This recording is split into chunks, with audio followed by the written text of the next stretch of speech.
Hi guys, I welcome in my YouTube channel इसके English पाठशाला। Guys, मैं आज आपको कक्षा 7 विषय अंग्रेजी माह फरवरी की वर्कशीट जो है आपको सॉल्व करवा रहा हूँ। मैं इसको जो है आपको एक एक नियम के साथ सॉल्व करवाऊँगा। दोस्तों, मैंने जो है इससे पहले सारे विषयों की जो है वर्कशीट का सॉल्यूशन कर दिया है। आपको डिस्क्रिप्शन में लिंक मिल जाएगी, आप वहाँ से सारे सब्जेक्ट को देख लें, या प्लेलिस्ट भी आप देख सकते हैं जहाँ पर आपको फरवरी की भी मिल जाएगी। शुरू करते हैं दोस्तों बिना देर के यह वर्कशीट का सॉल्यूशन।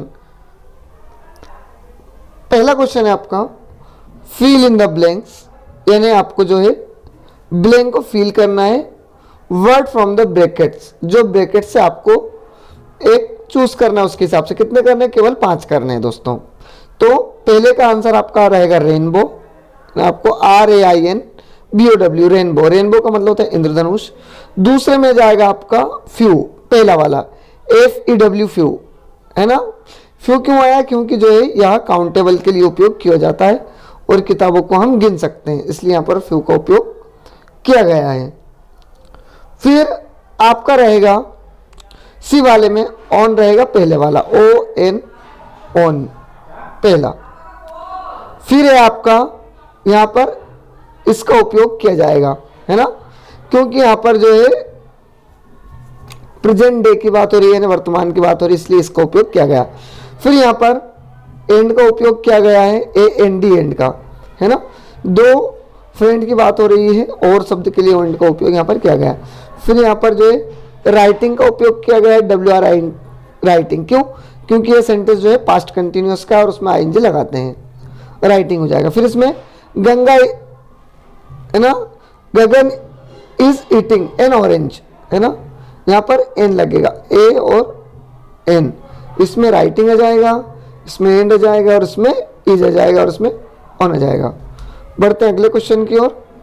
अगला क्वेश्चन है आपका मेज द कॉलम, जहां पर आपको जो है अपोजिट शब्द यानी विपरीत शब्द मिलाने। जैसे व्हाइट यानी होता है सफेद, तो व्हाइट का हो जाएगा काला, है ना। यहाँ पर नंबर भी डले हुए हैं। दूसरा है फर्स्ट यानी पहला और लास्ट यानी अंतिम। फिर यहाँ स्ट्रॉन्ग यानी मतलब कोई भी चीज़ ताकतवर होना, तो उसका जाएगा वीक। फिर है आपका अप यानी होता है ऊपर, तो डाउन यानी नीचे। फिर डे यानी दिन और रात यानी नाइट। आपको जो है मेज द कॉलम मिली हुई है, इस तरह से आप देख लें। नेक्स्ट है फिर आपका choose the correct answer, right any 5। आपको 5 बताने हैं, केवल आज 5 ही करने हैं आपको। जैसे the rainbow make a bridge, rainbow जो है पुल बनाता है, तो वो आपका फ्रॉम अर्थ टू स्काई यानी पृथ्वी से लेके आपको आसमान तक बनाता है, तो इसमें आपका जाएगा दूसरा वाला ना, from the earth to the sky. फिर आपका विनोद वेंटू, विनोद कहाँ जा रहा था, तो विनोद जो है भोपाल जा रहा था, आपका पहला वाला जाएगा भोपाल, या भोपाल लिखा हुआ है BHOPAL भोपाल। अगला है फिर आपका सी वाला को छोड़ देंगे और आगे बढ़ेंगे, क्योंकि केवल अपने को 5 करने हैं। दूसरा है athletes who take in part in the Olympic game come from. जो एथलीट्स का जो गेम होता है उसमें लोग जो कई देशों से आते हैं, है ना, मतलब बहुत सारे देशों से उसमें जो है भाग लेते हैं आकर के, तो इसमें बी वाला हो जाएगा आपका मेनी कंट्रीज, है ना, जैसा कि यहाँ लिखा हुआ है मेनी कंट्रीज। फिर आपका है आपका नेक्स्ट सुनील जो है taller than his friend. Sunil जो अपने फ्रेंड से ज्यादा टाल यानी लंबा है, एक कॉम्परेटिव डिग्री आपकी टालर हो जाएगी। बी वाला इसका आपका आंसर रहेगा, TALLER टॉलर। फिर है आपका rhyming word for the bake, bake के लिए राइमिंग वर्ड क्या रहेगा, तो बेक के लिए राइमिंग वर्ड रहेगा केक, CAKE केक। फिर है the opposite gender of the boy, boy का अपोजिट क्या होगा, तो बॉय यानी होता है लड़का और गर्ल यानी हो जाएगा लड़की, आपका दूसरा वाला। अब आपको read the poem rainbow, rainbow poem जो है आपको पढ़ना है, इंग्लिश रीडर में जो आपकी दी हुई है। क्वेश्चन द रेनबो, और कविता पढ़कर जो आपको आंसर देने। पहला है आपका what is the poem about, यह पोएम किस बारे में है, तो यह पोएम जो है रेनबो के बारे में है। द पोएम इज अबाउट, यह पोएम है बारे में रेनबो यानी आपका इंद्रधनुष, यहाँ पर लिखा हुआ है रेनबो, है ना, रेनबो के बारे में। दूसरा है find the rhyming word from the poem C. C जो पोयम है, सॉरी जो आपकी पोयम है रेनबो, उसमें एक वर्ड दिया हुआ सी, SEAC, उसके राइमिंग शब्द आपको बताने, जैसे सीज है, दीज है, तो आगे क्या हो जाएगा आपका बस हो जाएगा, है ना। और भी ऐसे शब्द हैं जैसे आप लिख सकते हैं इनको, है ना। यहाँ पर शीप नहीं होगा दोस्तों, आप शीप की जगह कोई भी ऐसा शब्द लिख दें जिसके आगे एस हो, है ना। जैसे मैंने एक बस लिख दिया है, तो सीज, दीज और बस। क्वेश्चन नंबर 5 है। क्वेश्चन नंबर 5 में read the following story carefully and answer the question below. आपको जो स्टोरी को ध्यानपूर्वक पढ़ना है और इसके आंसर जो है आपको देने हैं। मैं आपको पूरी स्टोरी वर्ड जो है सुनाने में वीडियो काफ़ी लंबा हो जाएगा, तो मैं आपको ऐसे बता देता हूँ। कहानी है दो दोस्तों की, एक का नाम दीपक है और एक का नाम भोला है। दोनों ही जा रहे होते हैं, तो उनको एक जो है अचानक से उनके सामने एक भालू आ जाता है और उनके ऊपर जो है वो हमला कर देता है। तो दीपक क्या करता है, पेड़ पर चढ़ जाता है, लेकिन भोला जो है वो ज़मीन पर लेट जाता है और ऐसे एक्टिंग करता है जैसे कोई वहाँ मर गया हो। लेकिन लास्ट में भोला क्या कहता है, दीपक से कहता है कि वो दोस्त जो खतरे में दोस्त को जो है छोड़ दे, वो अच्छा दोस्त नहीं हो सकता, है ना। तो बढ़ते हैं इसके क्वेश्चन आंसर की ओर। क्वेश्चन आंसर है right the name of the two friends. दो दोस्तों के नाम बताना है। तो क्या दोस्तों के नाम, एक का नाम तो दीपक है और एक का नाम भोला है ना। फिर व्हाट हैपेंड सडनली, अचानक क्या हुआ, तो अचानक से उनके सामने जो एक भालू आ गया था। सडनली अ बियर, BEAR, क्या है, BAR, bear attacked on them, अचानक से जो है भालू ने उनके ऊपर हमला कर दिया। फिर who climb at the tree, पेड़ पर कौन चढ़ गया था, तो दीपक, जो दीपक था वो क्लाइम पेड़ पर चढ़ गया था, है ना। दीपक जो है पेड़ पर चढ़ गया था। फिर आपका है what is the Bhola do, Bhola क्या करता है। भोला ने क्या किया, तो भोला जो है जमीन पर लेट गया था और ऐसे जो है एक्टिंग कर रहा था जैसे कोई वो मर गया हो।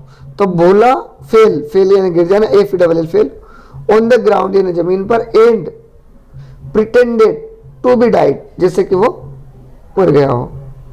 फिर है व्हाट डिड भोला से at the end of the story, कहानी के अंत में भोला ने क्या कहा। भोला ने कहा इट इज सेड दिस, ऐसा कहा जाता है कि समवन यानी कोई व्यक्ति, हु यानी जो, लीव्स यानी छोड़ देता है, LEAVES लीव्स, जो हिज फ्रेंड उसके दोस्त को, in the time of the danger यानी खतरे के समय में, इज नॉट ए फ्रेंड, है ना, कि वो एक फ्रेंड नहीं हो सकता। चाहो तो आपको यहां पर भी मिल जाएगा। आखिरी वाले का आंसर ये यहां से तो यहां तक होगा, 5वें का, है ना। फिर आपका है भोला और दीपक, ये पहले का आंसर है ना। फिर आपका है भोला ऑन द ग्राउंड, ये यहाँ पर से यहाँ तो यहाँ तक का है ना। दीपक क्लाइमेट द ट्री यहाँ पर है। ये सारे आपको मिल जाएंगे, यहाँ पर आप देख सकते हैं आपकी उसमें वर्कशीट में। अगला है फिर आंसर वन वर्ड, एक शब्द में जो है आपको आंसर देना है। एक वर्ड में कैसे देते हैं, जैसे मान लो कोई, जैसे कोई व्यक्ति पढ़ाता है, तो पढ़ाने वाले को एक शब्द में क्या बोलेंगे, टीचर, शिक्षक। तो वैसे आपको एक शब्द में उत्तर देना है। ए पर्सन हु टीचर्स, वह व्यक्ति जो पढ़ाता है, तो वो क्या कहलाता है, टीचर कहलाता है, TACHR। दूसरा a person who drives car, जो व्यक्ति कार चलाता है, तो उसको क्या बोलेंगे, ड्राइवर, DRIVER, ड्राइवर। फिर है person who look after the ship, जो भेड़ों की देखभाल करता है, भेड़ों को चराता है, उसको क्या बोलते हैं, शेफर्ड बोलते हैं, SHEPHERD,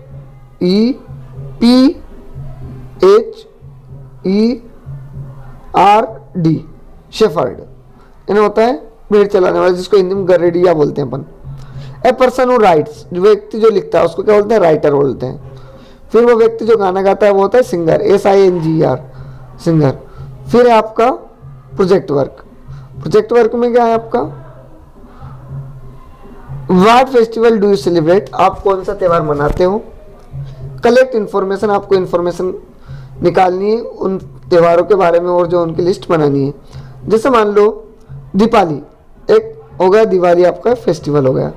कब मनाए जाते हैं? तो इसको जो है अमावस्या को मनाए जाते हैं। और कैसे मनाए जाते हैं? तो इसमें जो है आप दीपक जलाते हैं और पटाखे जलाते हैं। और क्यों मनाए जाते हैं? तो ये इसलिए मनाए जाते हैं क्योंकि भगवान राम जो अयोध्या लौटे थे। तो आपको कुछ ऐसे 5 फेस्टिवल बताने, उनका कारण बताने, बनाते क्यों और कब बनाते और कैसे मनाते हैं, है ना। फिर आपका read the lesson of your text book lesson 5N। आपको जो है आपकी बुक जो है उसमें से लेसन 5 जो है आपको पढ़ना है और उसमें से कुछ वर्ब जो है राइमिंग वर्ड निकाल लेना, नाउन और वर्ब। दोस्तों यदि वीडियो आपको पसंद आया तो चैनल को लाइक कमेंट सब्सक्राइब करना ना भूलें। धन्यवाद।